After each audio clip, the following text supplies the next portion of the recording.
Assalamualaikum warahmatullahi wabarakatuh. Ya Ustaz, dakwah sunnah atau dakwah salaf kerap kali dihalangi oleh oknum warga, organisasi ataupun LSM, dan tidak sedikit dai sunnah atau dai salaf yang diintimidasi, bahkan diusir dan dibubarkan saat kajian sedang berlangsung. Bahkan seringkali pemerintah terkesan membiarkan dan menerapkan hukum tebang pilih. Apakah sikap pemerintah yang seperti ini tetap kita taati? Bagaimana kita mensikapi hal tersebut? Mohon nasihatnya. Jazakallahu khairan. ثم جعلناك على شريعة من الأمر فاتبعها ولا تتبع أهواء الذين لا يعلمون. Alhamdulillah wassalatu wassalamu rasulullah.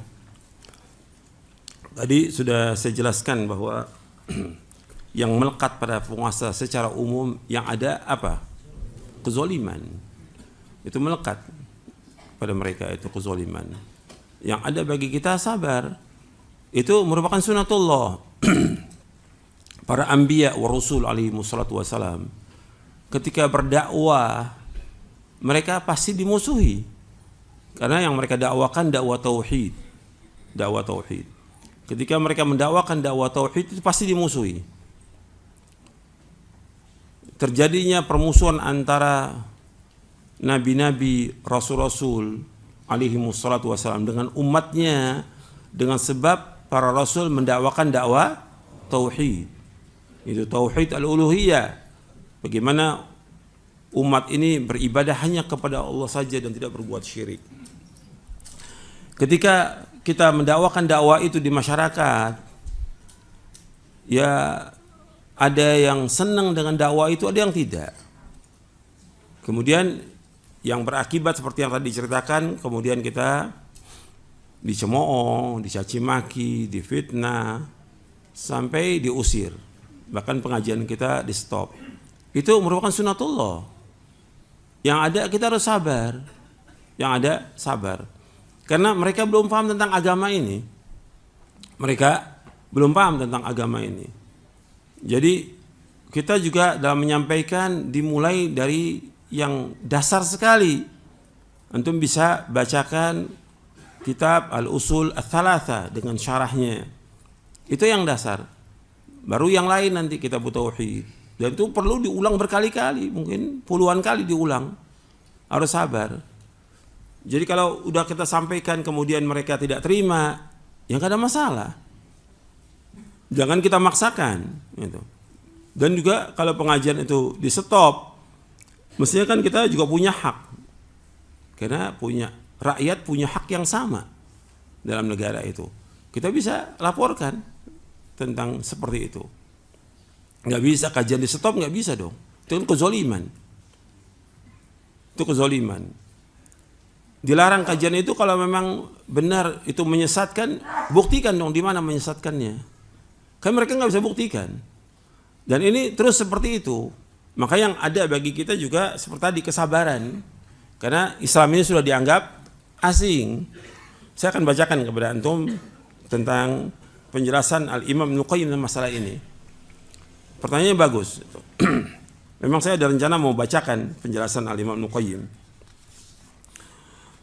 Jadi dalam dakwah ini memang kelihatan dakwah yang ada sekarang ini mulai dikucilkan, diobok-obok di mana-mana, dilarang, nggak boleh. Dan ini harus sabar, kepada para dai juga harus sabar. Kalau memang bisa dia dakwah di masjid itu dia dakwah, kalau nggak bisa ya di rumah. Rasulullah SAW di awal dakwah dimusuhi atau tidak? Musuhi. Dikejar-kejar, para sahabat juga disiksa. Bilal disiksa, Ammar disiksa, Yasir disiksa, Sumayyah disiksa, sampai dibunuh. Dan Nabi lihat itu, kejadian itu. Nabi lihat. Karena kondisi kita waktu itu apa? Lemah, Nabi lemah, nggak bisa apa-apa. Cuma Nabi mengatakan kepada keluarga Yasir, Sobron ala Yasir fa inna maw'idakumul jannah. Sabarlah wahai keluarga Yasir, janji kamu sorga. Dibunuh Sumayyah, dibunuh Yasir. Ammar melihat seperti itu, Ammar gak sanggup sampai mengucapkan kalimat kufur. Kemudian Allah turunkan ayat illa man ukriha wa qalbuhu mutmainnun bil iman. Orang yang dipaksa nggak apa-apa, nggak dikatakan kafir. Harus sabar. Karena Nabi menyebutkan sallallahu alaihi wasallam bada'al islamu ghariba wa sayaudu kama bada'a ghariba fatuba lil ghuraba. Nabi bersabda sallallahu Islam itu datang dalam keadaan asing, akan kembali dalam keadaan asing, maka beruntunglah orang-orang yang asing. Apa yang dimaksud dengan ghuraba itu? Nabi menyebutkan, yaitu ghuraba itu kata Nabi SAW, unasun salihuna fi unasi su'in kathir may ya'sim akthar mimma yuti'uhum. Orang-orang yang soleh yang berada di tengah banyaknya orang-orang yang jelek, orang yang mendurhakai mereka lebih banyak daripada yang mentaati mereka. Hadis ini sahih dari Imam Ahmad, disahihkan oleh Syekh Ahmad Muhammad Syakir dalam Takhrij Musnad Imam Ahmad.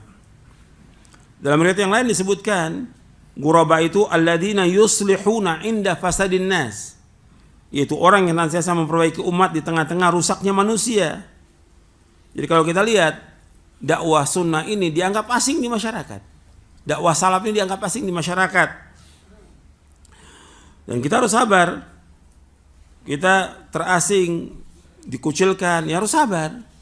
Al-Imam Ibnu Qayyim sudah menyebutkan dalam kitabnya Madarijus Salikin, nanti antum catat, Madarijus Salikin di juz yang keempat yang dicetak dari Ibnu Hazm halaman 7677. Kata Ibnu Qayyim begini, ini saya sudah muat di dalam kitab atau buku saya Mulia dengan Manhaj Salaf di halaman 258 sampai halaman 260.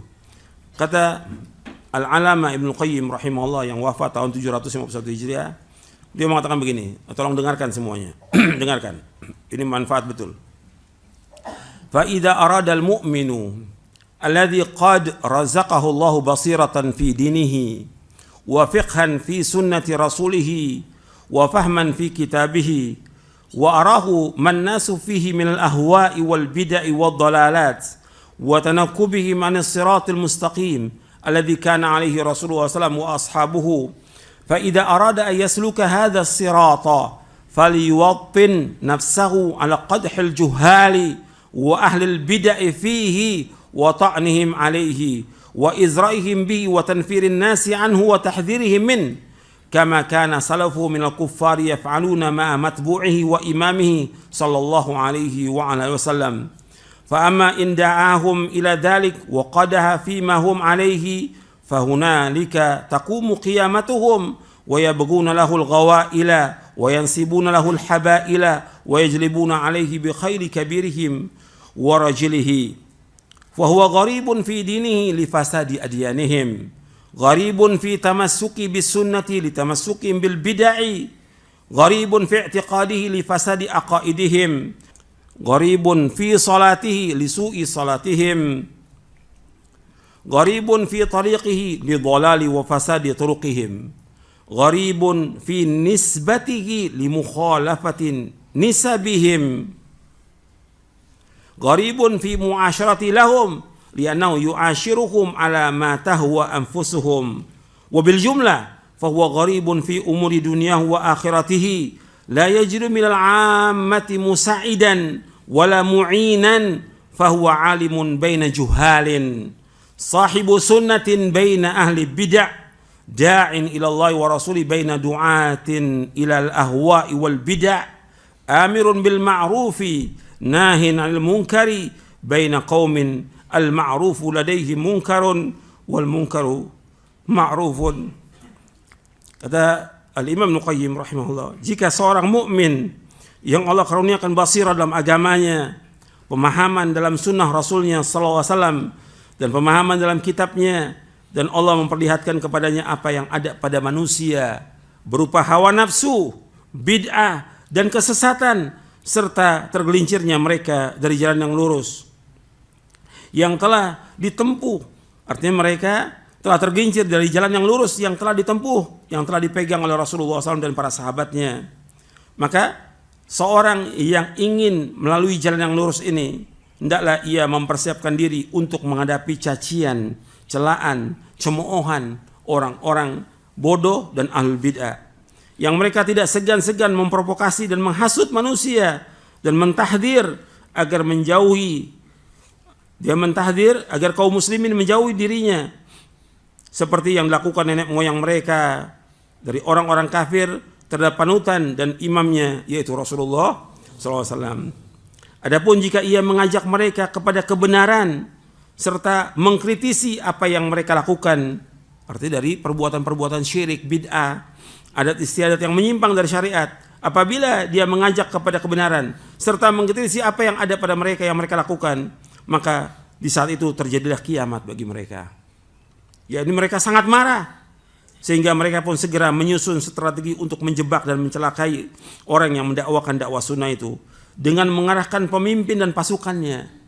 Maka orang yang mendakwakan dakwah sunnah ini menjadi asing dalam agamanya karena rusaknya agama mereka, menjadi asing dalam berpegang kepada sunnah karena kuatnya mereka berpegang kepada bid'ah, menjadi asing dalam akidahnya karena rusaknya akidah mereka.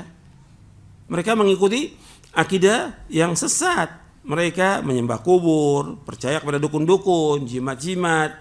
Mereka tidak percaya tentang Allah di atas arasy dan yang lainnya. Ini akidah yang rusak mereka ini. Dia menjadi asing dalam sholatnya karena buruknya sholat mereka. Asing dalam sholatnya karena buruknya sholat mereka. Kita mencontohkan sholat sesuai dengan sunnah Nabi, mereka tidak. Asing dalam jalannya karena sesat dan rusaknya jalan mereka. Asing dalam nisbatnya karena bertentangan dengan nisbat mereka. Kita nisbat mereka kepada Quran dan sunnah ala fahmi salaf. Kalau mereka nisbatnya kepada pemimpinnya, kepada kelompoknya, dan yang lainnya. Asing dalam interaksinya, arti muamalahnya kepada mereka karena dia memperlakukan mereka dengan sesuatu yang tidak cocok dengan selera mereka. Secara garis besar dia menjadi asing dalam urusan dunia dan akhiratnya. Dia tidak mendapatkan orang yang membantu dan menolongnya dari orang-orang awam, maka ia adalah alim di antara orang-orang bodoh. Dia pembela sunnah di antara penganut bid'ah. Dia seorang dai yang mengajak kepada Allah Rasulnya di antara para penyuruh yang mengajak manusia kepada bid'ah dan hawa nafsu. Orang yang memerintahkan kepada kebaikan dan melarang dari yang mungkar di tengah-tengah masyarakat yang menganggap kebaikan sebagai kemungkaran, sementara yang mungkar mereka anggap sebagai kebaikan. Kata Ibnu Qayyim, di sini harus sabar kita. Ini kita asing dengan masyarakat dan mulai dilarang pengajian-pengajian sunnah di mana-mana. Bahkan masjid-masjid nggak boleh diadakan pengajian sunnah. Harus sabar. Ini cobaan. Maka kita introspeksi pada diri kita. Yang paling besar semua kesalahan disebabkan karena dosa kita. Wa ma asabakum min musibatin fabima kasabat aydikum wa ya'fu an katsir. Apa saja musibah yang kalian dengan sebab dosa kalian dan Allah banyak memberikan maaf. Introspeksi bahwa kita banyak salah, kita banyak dosa. Mohon ampun kepada Allah dan laksanakan apa yang bisa kita lakukan. Meskipun nggak dikasih kita pengajian di masjid atau diusir, sabar. Itulah sunatullah dan pasti Allah akan tolong. Nggak mungkin Allah biarkan hambanya, pasti Allah akan tolong. Cuma perlu waktu, tolong. Karena Allah sudah berjanji akan menolong hambanya. Wa kana haqqan alaina nasrul mu'minin, dan wajib atas kami untuk menolong orang mukmin. Dan Allah juga berjanji, in tansurullah yansurkum wa yutsabbit aqdamakum. Jika kalian menolong agama Allah akan tolong kalian dan Allah akan menguatkan kalian. Allah juga berjanji, inna lanansuru rusulana walladzina amanu fil hayati dunya wa yauma yaqumul ashhad. Kami akan menolong rasul-rasul kami dan orang beriman dalam kehidupan dunia dan nanti di akhirat. Cuma perlu sabar, pertolongan pasti akan datang. Gak mungkin ahlul bidah, penguasa yang zalim akan terus menguasai kita, gak mungkin. Pasti ada waktunya Allah akan menangkan agama ini, pasti. Wa tilkal ayyamu nudawilu bainas. Hari-hari itu kami putar di antara manusia. Antum lihat Imam Ahmad bin Hanbal rahimahullah disiksa. Di zaman semua orang ini luar biasa, sunnah itu kuat. Tapi begitu penguasanya zalim, ada ulama su', disiksa Imam Ahmad. Karena mempertahankan bahwa Al-Quran kalamullah, ghairu makhluk. Quran kalamullah bukan makhluk. Disiksa, masukin penjara, disiksa lagi terus seperti itu. Dan berapa penguasa sampai masanya dimenangkan sunnah ini. Sampai yang hadir pengajian Imam Ahmad ribuan orang. Jadi ada waktunya, tapi harus sabar, sabar.